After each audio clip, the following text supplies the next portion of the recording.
HSC ও সমমানের পরীক্ষাগুলো অনুষ্ঠিত হয়নি, সে পরীক্ষাগুলোর নম্বর সাবজেক্ট ম্যাপিংয়ের মাধ্যমে নির্ধারণ করা হবে।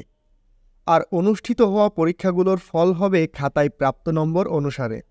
অর্থাৎ বাংলা প্রথম ও দ্বিতীয় পত্র, ইংরেজি প্রথম দ্বিতীয় পত্র, পদার্থবিজ্ঞান প্রথম দ্বিতীয় পত্র, হিসাব বিজ্ঞান প্রথম দ্বিতীয় পত্র ও আইসিটির মতো যে বিষয়গুলোর ক্ষেত্রে খাতায় প্রাপ্ত নম্বর বিবেচনা করা হবে। অপরদিকে রসায়ন প্রথম দ্বিতীয় পত্র, অর্থনীতি প্রথম দ্বিতীয় পত্র, উচ্চতর গণিত প্রথম দ্বিতীয় পত্র, জীববিজ্ঞান প্রথম দ্বিতীয় পত্রের মতো যে বিষয়গুলোর পরীক্ষা স্থগিত ছিল, পরে বাতিল হয়েছে, সেগুলোর ফল সাবজেক্ট ম্যাপিংয়ে 23 সেপ্টেম্বর রাতে আন্তঃশিক্ষা বোর্ড সমন্বয় কমিটির সভাপতি এবং ঢাকা মাধ্যমিক ও উচ্চ মাধ্যমিক শিক্ষা বোর্ডের চেয়ারম্যান অধ্যাপক তপন কুমার সরকার দ্য ডেইলি ক্যাম্পাসকে এই বিষয়টি নিশ্চিত করেন। তিনি জানান, যে বিষয়গুলো পরীক্ষা হয়েছে সেগুলোর ক্ষেত্রে পরীক্ষার খাতায় প্রাপ্ত নম্বর বিবেচনা করা হবে, আর যে বিষয়গুলোর পরীক্ষা অনুষ্ঠিত হয়নি সেগুলোর ক্ষেত্রে সাবজেক্ট ম্যাপিংয়ের মাধ্যমে শিক্ষার্থীদের নম্বর দেওয়া হবে।